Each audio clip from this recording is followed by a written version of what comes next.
noite, abra sua Bíblia na carta de Paulo aos Efésios.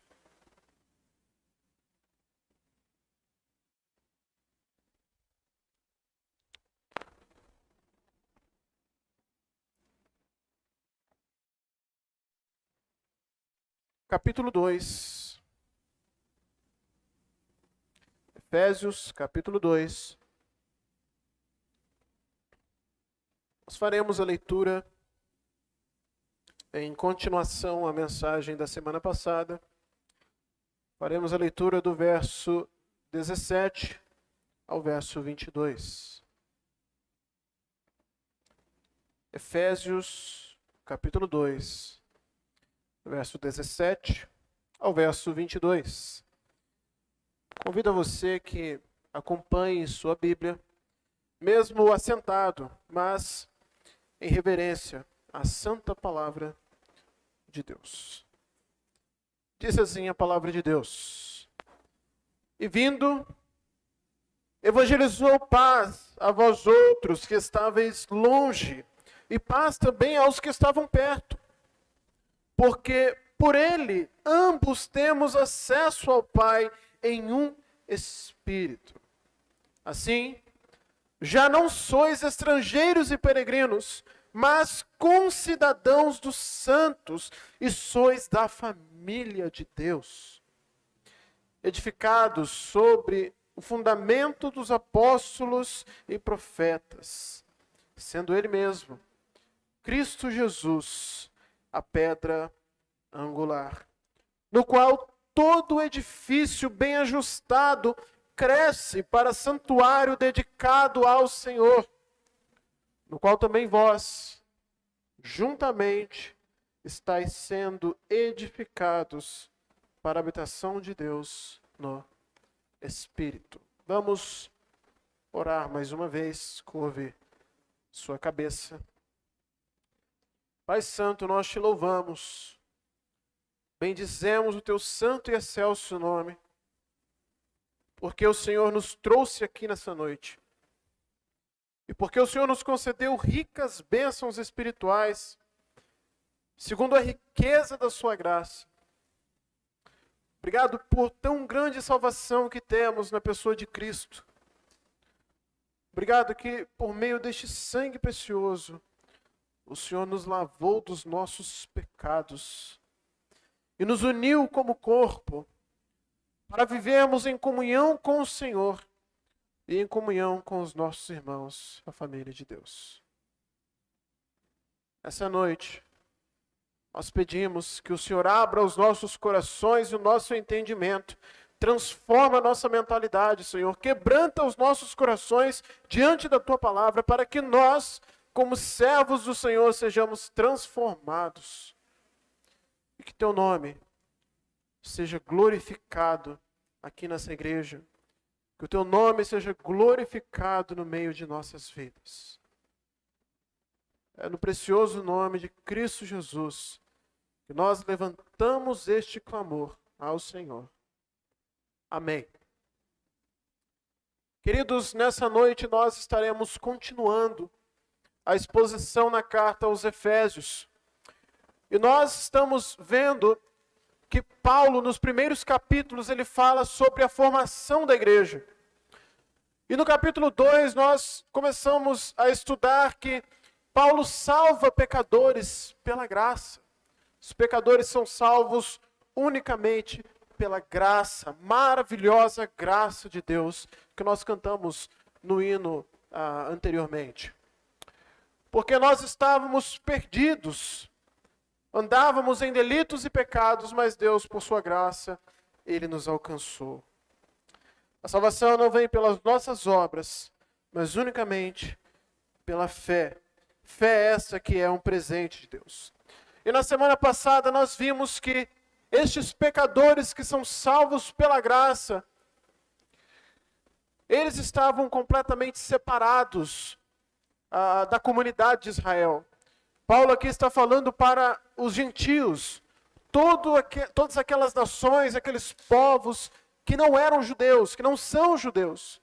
E Paulo diz: que eles estavam separados de Israel, eles estavam sem o Messias, sem esperança no mundo, eles estavam sem paz. Mas por meio do sangue de Cristo, o Messias que foi profetizado desde o Antigo Testamento, o sangue da nova aliança, que nós estaremos bebendo o cálice em memória deste sangue nessa noite. Por causa deste sangue, aqueles gentios, os que estavam perdidos, sem a promessa de um Messias no mundo, foram aproximados. E Deus fez de dois povos, gentios e judeus, um só corpo, por meio de Cristo Jesus. Deus reconciliou os povos para que fossem parte do povo de Deus, este povo que Deus tem formado desde o começo da história, este povo espiritual que Deus tem formado pela fé no Deus verdadeiro. Nós vimos na semana passada, então, que o sangue de Cristo, ele tem o efeito de trazer união. Ele quebrou a inimizade, ele reconciliou. Não somente reconciliou os povos, mas reconciliou o homem com o próprio Deus. O texto de Romanos, capítulo 5, verso 1 vai dizer: justificados mediante a fé, temos paz com Deus. Passamos da posição de inimigos de Deus para amigos de Deus. Nessa noite, nós veremos que este povo, esses dois povos que foram unidos, reconciliados pelo sangue de Cristo, judeus e gentios, eles formaram o corpo de Cristo. E esse corpo é a igreja. E é este corpo que Paulo está narrando a história de como é formado este corpo, a igreja. A este corpo, o Senhor Deus concedeu privilégios. E nós veremos essa noite, nesse texto que foi lido, quais são os privilégios que nós, como igreja, como corpo de Cristo, uma vez que fomos unidos por este precioso sangue, este sangue poderoso, quais são os privilégios que nós temos da parte de Deus. Começar então pelo verso 17, onde a Escritura diz: e vindo, evangelizou paz a vós outros que estáveis longe, e também aos que estavam perto. E vindo, evangelizou paz.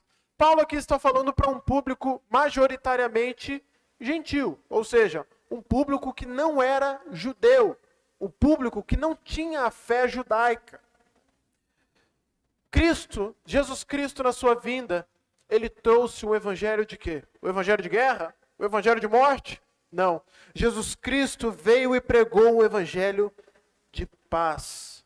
Ele prega o evangelho de paz tanto para os gentios, aqueles que no verso 12 estavam sem Cristo, estavam longe da promessa, estavam afastados da comunidade de Israel. Jesus prega o evangelho de paz a estes. Mas Jesus também prega o evangelho de paz àqueles que estavam perto, aos próprios judeus. Mas os judeus não o quiseram, não o aceitaram. Veja que este texto vai estar em conformidade com a profecia de Isaías, capítulo 57, verso 19, em que o Messias viria e traria uma mensagem de paz, o evangelho de paz. Jesus Cristo, na sua vinda, ele prega união. Ele prega reconciliação, não só com Deus, mas reconciliação entre os homens. Jesus não veio para causar guerras por meio do seu sangue, mas ele veio para trazer paz. O evangelho de Cristo é um evangelho de paz. Quando ele veio, então, ele prega este evangelho. Este evangelho significa paz com Deus que nós temos. Porque uma vez que cremos em Cristo e recebemos a fé no Cordeiro de Deus, nós temos paz com Deus. O texto de Romanos é muito claro. Cristo morre demonstrando o amor de Deus para salvar os pecadores. Ele morre por nós quando nós ainda éramos pecadores, conforme Romanos capítulo 5. Mas este sangue nos reconcilia com Deus, nos traz paz com Deus. Nós, aqueles que creram em Cristo, aqueles que têm a fé no Salvador, eles não estão mais debaixo da ira de Deus. Mas eles estão debaixo da mão abençoadora de Deus, da mão protetora de Deus, da mão salvadora de Deus. Portanto, quando Cristo vem, Ele traz o evangelho de paz com Deus. Mas também isso significa uma paz com o nosso semelhante por meio da união em Cristo. Como pode haver união em meio à guerra? Como pode haver união se eu estou em guerra com meu irmão? Se eu tenho inimizade com o meu irmão, como eu posso me unir a este irmão? Como eu posso ser um só corpo com este, se nós estamos em profunda inimizade? A cruz de Cristo, ela derruba as barreiras que provocavam a inimizade. A cruz de Cristo simboliza o evangelho da paz pregado por Cristo Jesus. Ele, Jesus Cristo, através de sua igreja, ele proclama a mensagem de reconciliação. Ele proclama a mensagem de paz. E nós precisamos pensar e meditar em algumas questões, porque hoje há tantas guerras entre igrejas e igrejas. Igrejas se tratam como inimigas, não têm comunhão umas com as outras. Isso não é símbolo de paz. A igreja de Cristo deve mostrar ao mundo a paz que o sangue de Cristo nos traz. A igreja de Cristo deve mostrar ao mundo o que é a união, o que é estar unido em um só corpo. A igreja de Cristo deve mostrar ao mundo o que é quebrar as barreiras da inimizade. Mas na prática não é assim que tem funcionado. A igreja de Cristo deve proclamar a paz que o Senhor Jesus Cristo trouxe.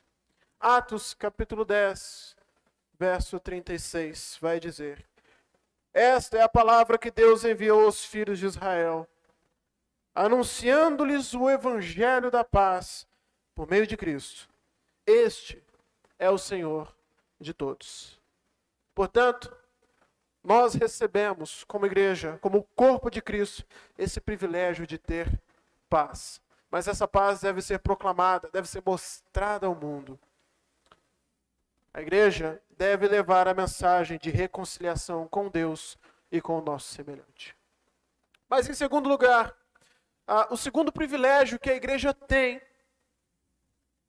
que Deus concede a essa igreja que Ele está formando, é acesso ao Pai. Por meio de Cristo nós temos acesso ao Pai.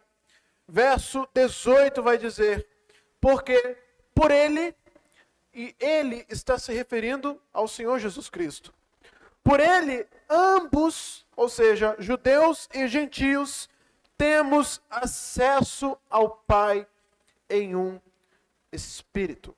Ambos temos acesso ao Pai. Essa palavra, meus irmãos, a palavra acesso, traz a ideia de introduzir a presença.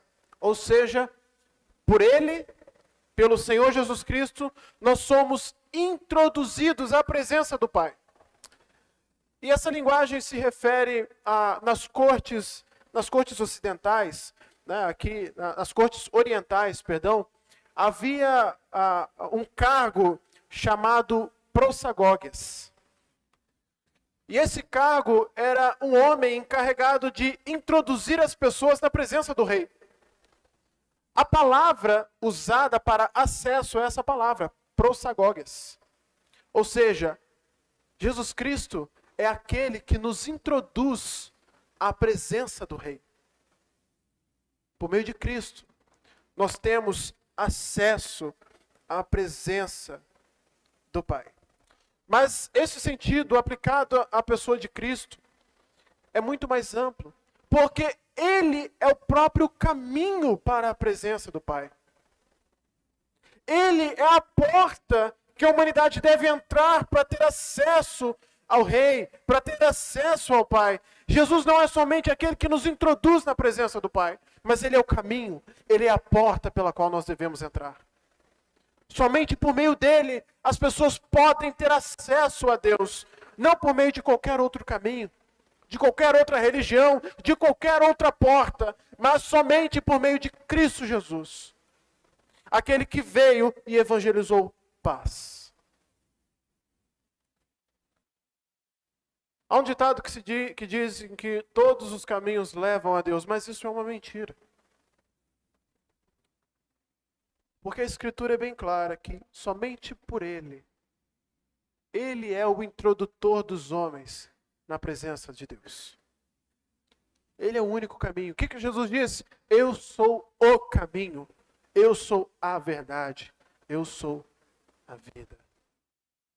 Entrai pela porta estreita. É o convite que as Escrituras fazem aos homens. Porque é somente por Ele que nós temos acesso a Deus, e não por nenhum outro. Nós temos acesso ao Pai por Ele em um só Espírito, em um Espírito. O acesso a Deus, o acesso à presença deste Rei é para ambos os povos, ou seja, judeus e gentios, em um só Espírito. E a obra do Espírito Santo é convencer os corações do pecado, da justiça e do juízo. A obra do Espírito Santo é tocar nos corações, é converter os corações para que estes creiam em Cristo e então tenham acesso a Deus. Por isso que nós temos acesso ao Pai por Cristo em um Espírito. É por intermédio do ministério do Espírito Santo que os corações são alcançados. É por intermédio do ministério do Espírito Santo que nós cremos em Cristo Jesus, porque é Ele quem abre os nossos olhos. Nessa epístola, irmãos, por várias vezes, e na verdade a palavra-chave dessa epístola é em Cristo. Porque todas as coisas que a igreja recebe, a formação da igreja, está limitada à pessoa de Cristo. Tudo é feito em Cristo. Mas há também um destaque, e por muitas vezes nessa carta é usado o termo no Espírito. Porque o ministério do Espírito é de extrema importância para alcançar os corações e fazê-los crer neste Cristo que veio e evangelizou paz. O Espírito de Deus é o poder que nos envolve, é o poder que nos sustenta na nossa salvação. A igreja, portanto, tem o privilégio de ter paz, de receber paz por meio de Cristo. E a igreja tem o privilégio de ter acesso ao Pai.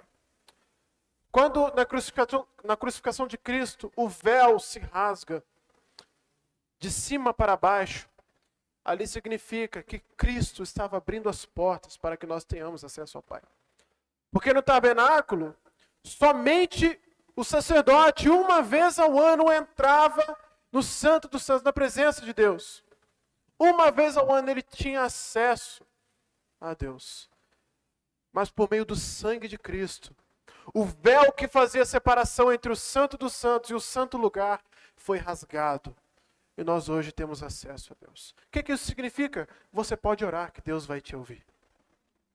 Nós não precisamos de um sacerdote, homem, um homem pecador como nós, para intermediar a nossa comunhão com Deus, para pedir perdão pelos nossos pecados.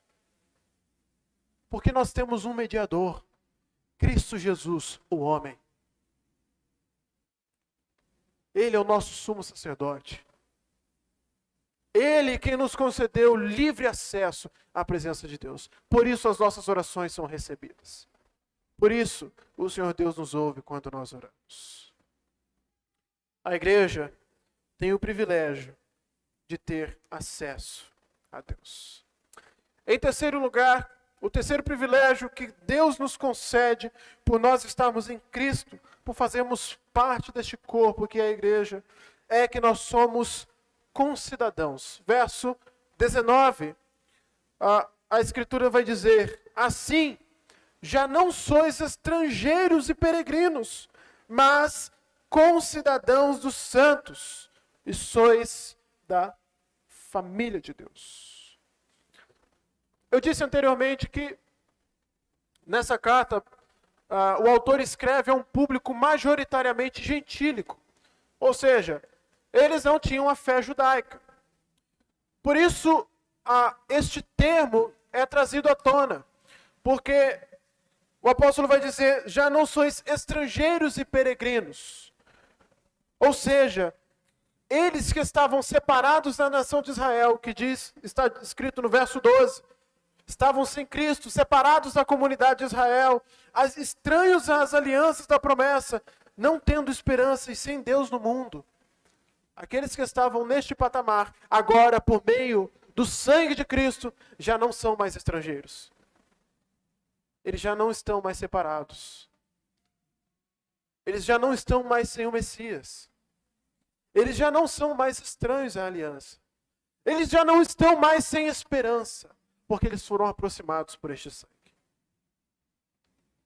Deste modo, meus irmãos, nós não somos mais estrangeiros e peregrinos, mas fazemos parte, nós somos cidadãos do povo de Deus.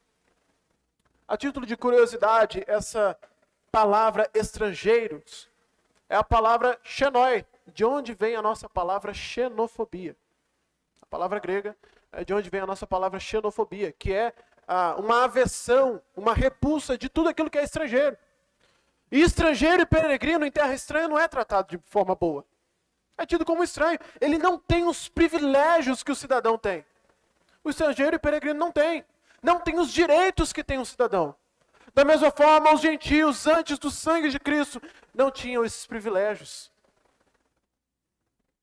Não eram tratados como fazedores, como fazendo parte da família de Deus, do povo de Deus, mas agora, por meio do sangue de Cristo, houve a união, houve reconciliação, houve paz. A partir de Cristo, meus irmãos, essa realidade muda. E nós nos tornamos concidadãos dos santos.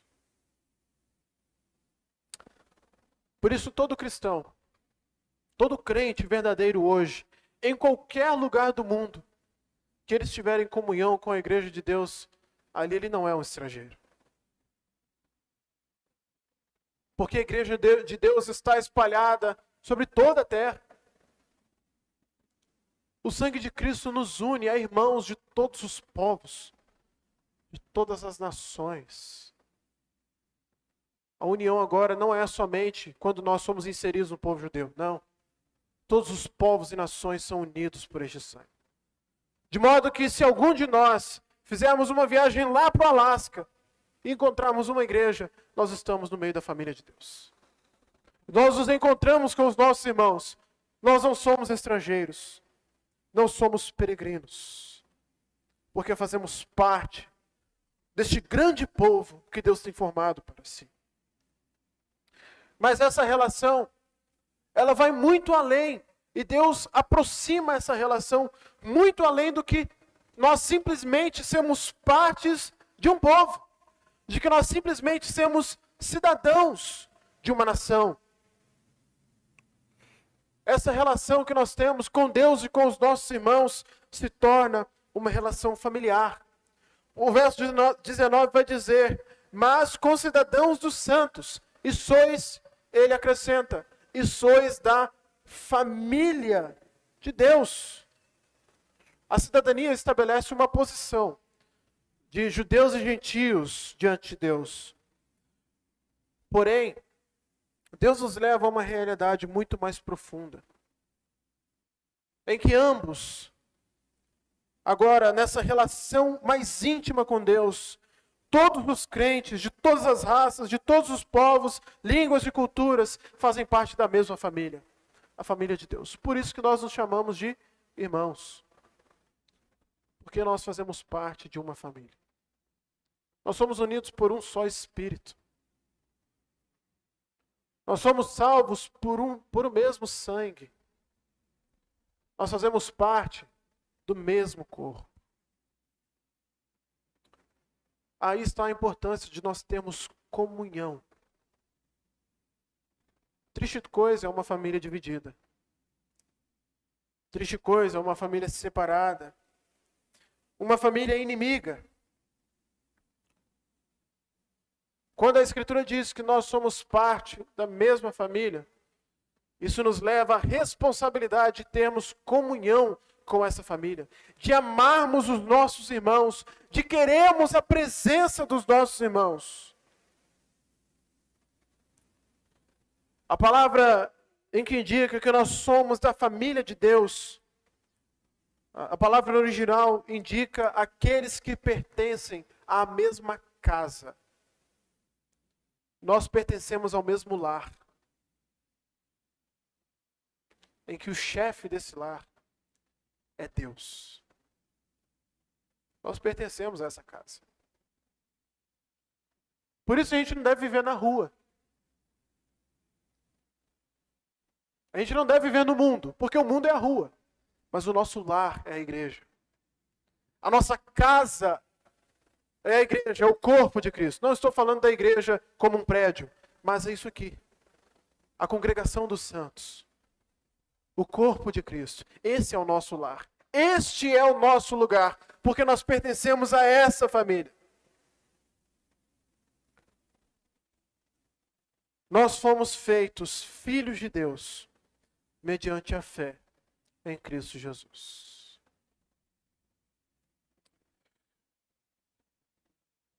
Em quinto lugar,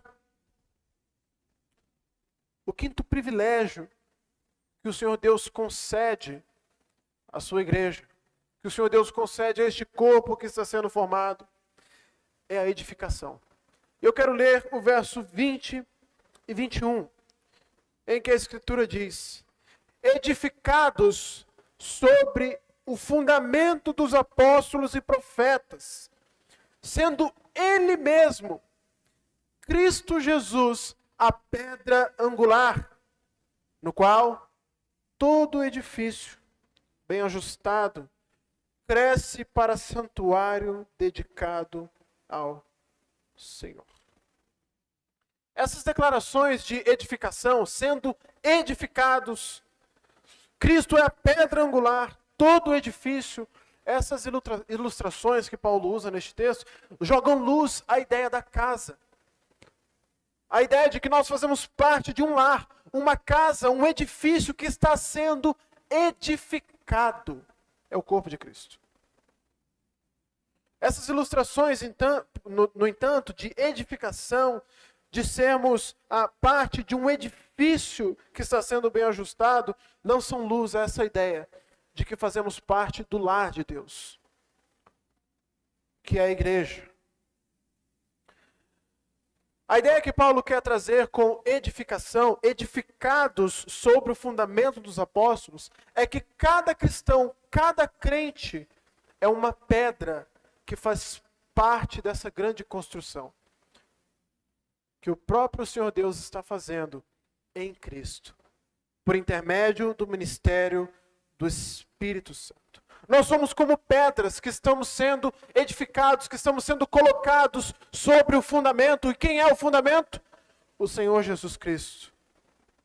A edificação, no entanto, traz a ideia de construção. O corpo de Cristo está sendo construído. Não é uma construção acabada, porque a cada dia que passa, pessoas se convertem.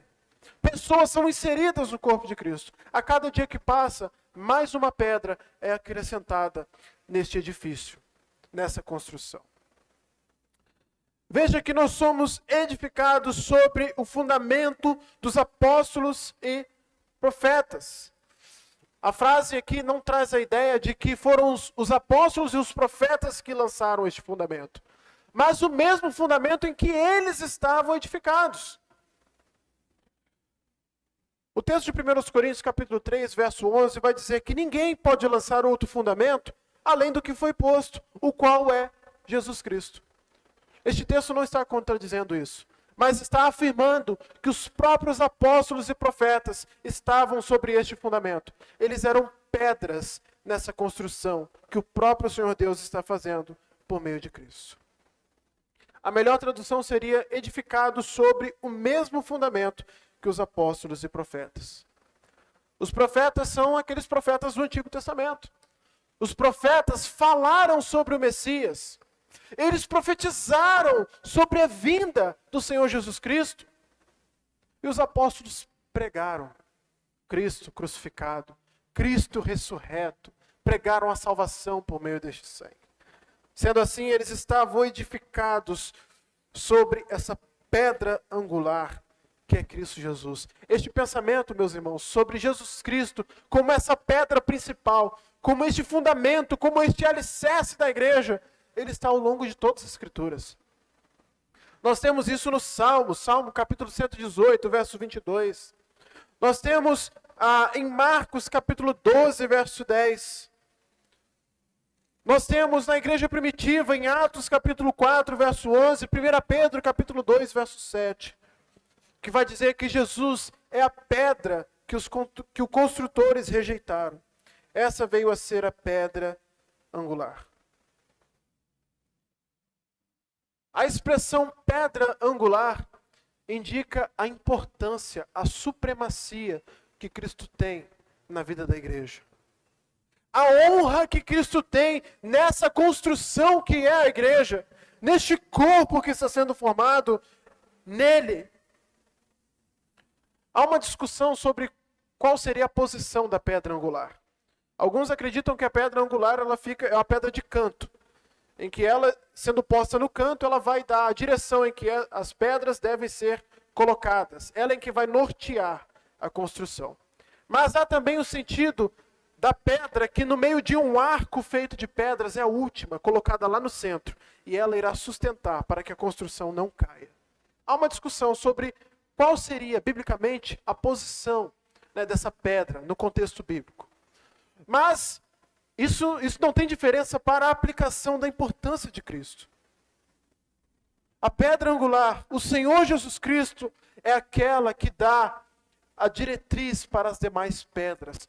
Em outras palavras, o Senhor Jesus Cristo é o que dá a diretriz para nós, que somos as pedras.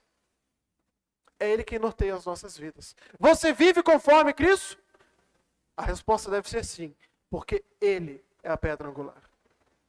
Em segundo lugar, a pedra angular é aquela que as demais estão ligadas. Ou seja, essa construção, este corpo, os membros que estão sendo inseridos neste corpo, estão ligados à pedra angular, que é Jesus Cristo. E estando ligados a Cristo, estão ligados uns aos outros. A terceira consideração acerca dessa pedra angular, do significado, da aplicação disso à pessoa de Jesus Cristo, é que a pedra, ela sustenta a construção. Se nós tirarmos o alicerce, o fundamento principal, o que acontece com a construção? Ela cai.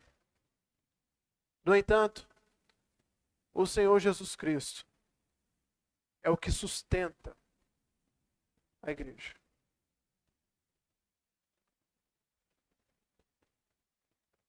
O problema é que há muitas igrejas tirando o Senhor Jesus Cristo do lugar de pedra angular. Há muitas igrejas tirando o Senhor Jesus Cristo do seu lugar de honra, do seu lugar de importância, do seu lugar de sustentador, do seu lugar de união. O que acontecerá com essas igrejas? Elas cairão. Porque o Senhor Jesus Cristo é o único que pode sustentar essa construção. O mesmo fundamento dos apóstolos e profetas é o nosso fundamento. Jesus Cristo. O texto vai prosseguir dizendo, verso 21, no qual todo edifício bem ajustado cresce para santuário dedicado ao Senhor. No qual todo edifício, nós já vimos que o edifício é a construção que está sendo formada, é o corpo que está sendo formado. Mas é interessante nós olharmos para o texto em que o texto diz, todo edifício bem ajustado. O edifício bem ajustado cresce para santuário dedicado ao Senhor. A ideia de bem ajustado é de que toda pedra que faz parte dessa construção, ela está no seu lugar correto. Toda pedra que faz parte deste edifício, ela será bem ajustada, porque ela é ajustada conforme quem? Conforme a pedra angular, o Senhor Jesus Cristo. Cada pedra que é ligada a Ele será colocada no seu lugar correto, irá desempenhar o seu papel, designado pelo Senhor dessa obra, pelo Senhor dessa construção, que é o Senhor Jesus Cristo. Mas esse trabalho não está terminado. Há mais pedras sendo acrescentadas. Há mais lugares a serem preenchidos. Por isso a importância de nós anunciarmos este evangelho de paz, de reconciliação, este evangelho de união por meio do sangue de Cristo. Nós, como igreja, em Cristo Jesus, somos edificados por Ele, que é o fundamento, por Ele, que é a pedra principal. Em sexto e último lugar, o último privilégio que o Senhor Deus concede à sua igreja é que nós somos a habitação de Deus. Verso 21 e 22. No qual todo o edifício, a segunda parte do verso, no qual todo o edifício bem ajustado cresce para santuário dedicado a quem? Dedicado ao Senhor, no qual também vós, juntamente, estáis sendo edificados para a habitação de Deus no Espírito.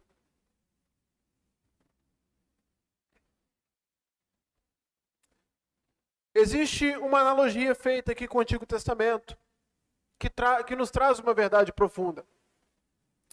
E este edifício, ele cresce para santuário dedicado ao Senhor. O templo no Antigo Testamento, ele era considerado um lugar especial de adoração. Era considerado um lugar de encontro com Deus. Era considerado um lugar em que Deus se encontrava com o seu povo. Era um lugar em que a glória de Deus descia e se manifestava pela sua presença. Este era o templo do Antigo Testamento. Mas agora, este edifício que cresce para santuário se torna a habitação de Deus. Veja que Deus, no tabernáculo, ele descia para manifestar a sua presença. Mas quando Cristo vem, a Escritura diz que ele tabernaculou entre nós. Ou seja, Jesus Cristo, em forma de homem, habitou entre nós. O Deus habitou entre os homens. Sendo assim, ele tornou obsoleto o tabernáculo do Antigo Testamento. Mas agora, nós não temos esse Cristo que tabernaculou entre nós. O Deus encarnado, nós não o temos mais. Por isso, Deus está edificando a sua igreja para a sua própria habitação. Por isso nós somos santuário dedicado ao Senhor, para a habitação de Deus no Espírito. Este texto aponta para uma realidade importante, que somente uma pessoa, quando é inserida em Cristo, ali naquele momento, ocorre a obra da edificação para a habitação de Deus. Somente quando uma pessoa crê em Jesus Cristo como Senhor, ela passa a ser habitada pelo Espírito Santo de Deus.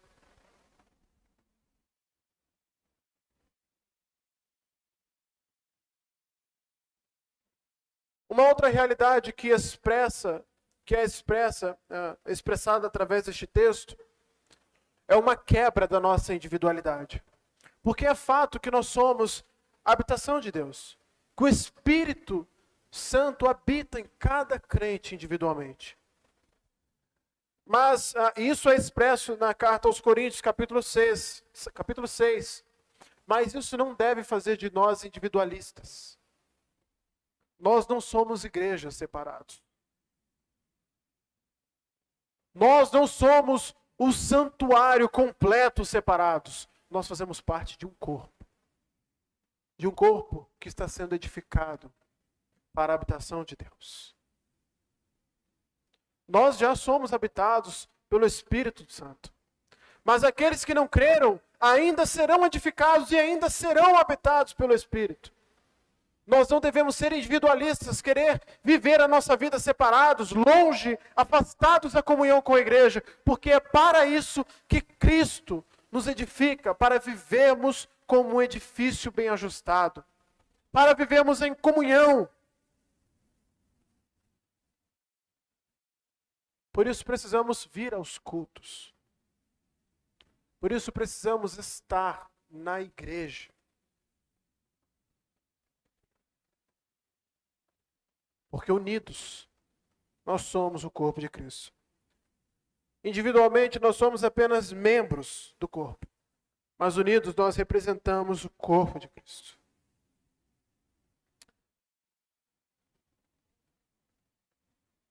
Nós somos edificados para a habitação de Deus no Espírito.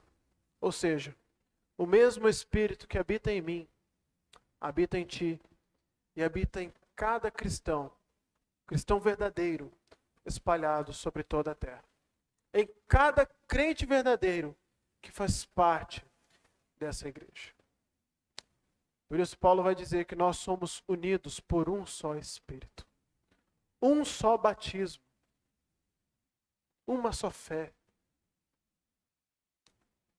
representando a nossa união por meio do sangue de Cristo. Diante deste texto, nós podemos tirar algumas aplicações. E a primeira que eu quero meditar com os irmãos nessa noite é que cada pessoa encontra o seu lugar em Cristo. Veja que o verso 21 vai dizer que o edifício, ele é o quê? Ele é bem ajustado. Isso significa o quê? Que cada pedra deste edifício está no seu devido lugar. Está desempenhando a sua função, o seu desígnio, o seu encargo. Você quer encontrar o seu lugar? Vá para Cristo.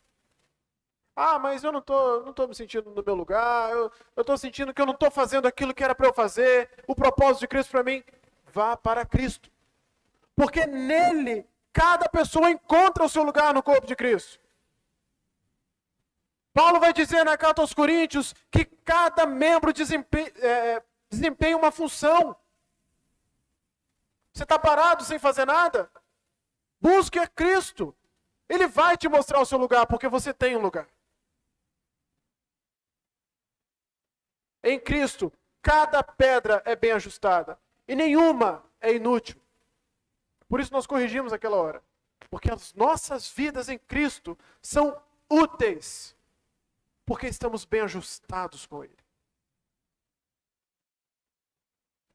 Se você sente que não está no seu lugar, vá para Cristo. Vá para a pedra angular. Olhe para Cristo. Ele te mostrará qual é o seu lugar. Em segundo lugar, a segunda aplicação, ensinamento que nós podemos tirar deste texto, é que Cristo tem a supremacia na igreja. Cristo é a pessoa mais importante da igreja. Ele deve ter o lugar de honra na igreja. Porque Ele é o fundamento, Ele é a pedra angular. E tem igrejas, inclusive aqui em nossa cidade, em que aquele que tem a supremacia é o pastor.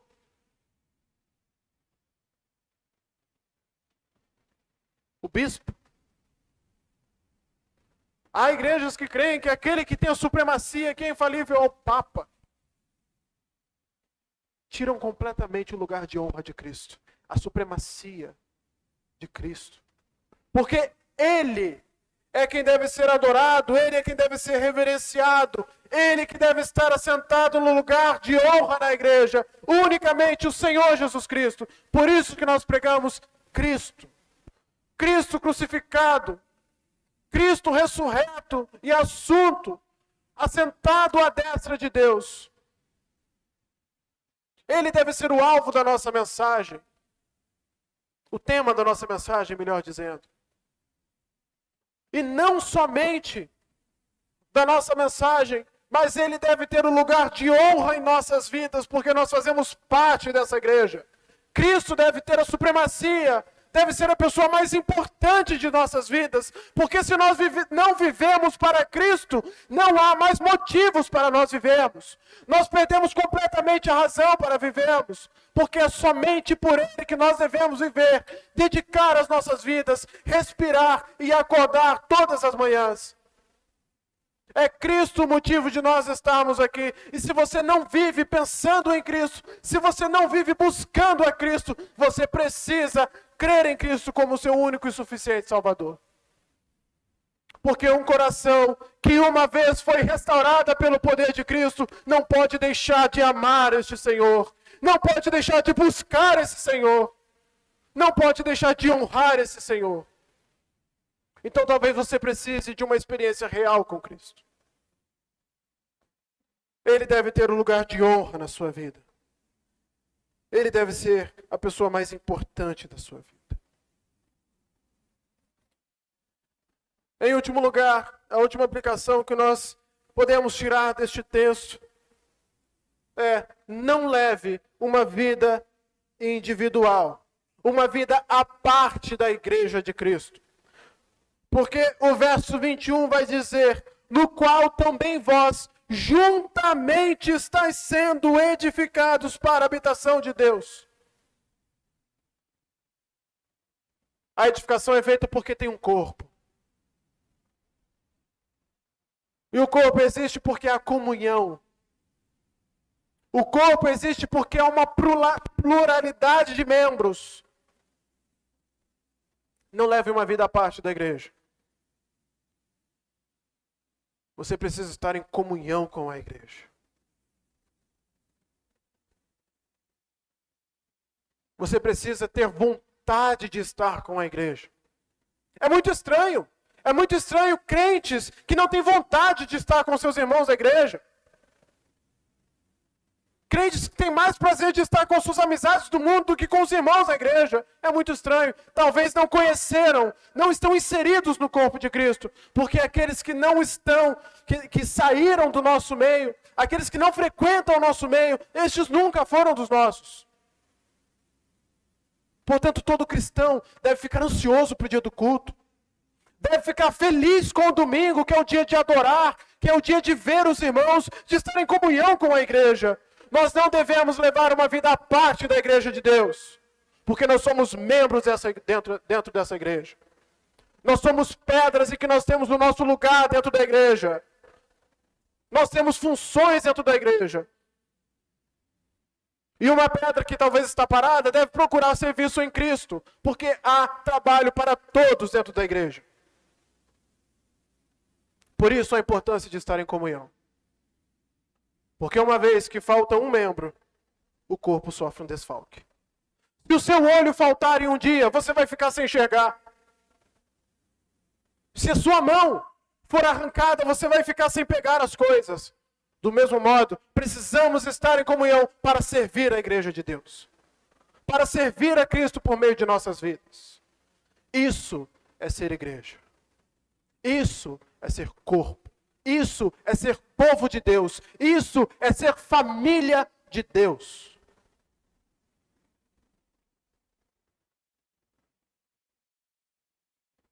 Que assim, meus irmãos, essa palavra, por meio do ministério do Espírito Santo, seja completa nos nossos corações. E que o Espírito Santo possa nos convencer daquilo que nós precisamos mudar. Para a honra e glória do nome de Cristo Jesus. A pedra angular da igreja. Vamos orar. Pai querido, nós te louvamos. Bendizemos o teu santo e excelso nome. Porque o Senhor nos salvou e nos inseriu em um corpo para que nós sejamos úteis na tua obra. Para que nós possamos trabalhar para a glória de Cristo Jesus, e não há privilégio maior do que este. Senhor, ajuda-nos a encontrar o nosso lugar. Ajuda-nos a ter Cristo no lugar de honra de nossas vidas. E repreenda-nos, ó Deus, se queremos levar uma vida à parte da igreja. Que o teu nome seja glorificado pelo nosso testemunho de cristãos. E que assim nós possamos crescer na obra, na graça e no conhecimento do Senhor, para a edificação do corpo.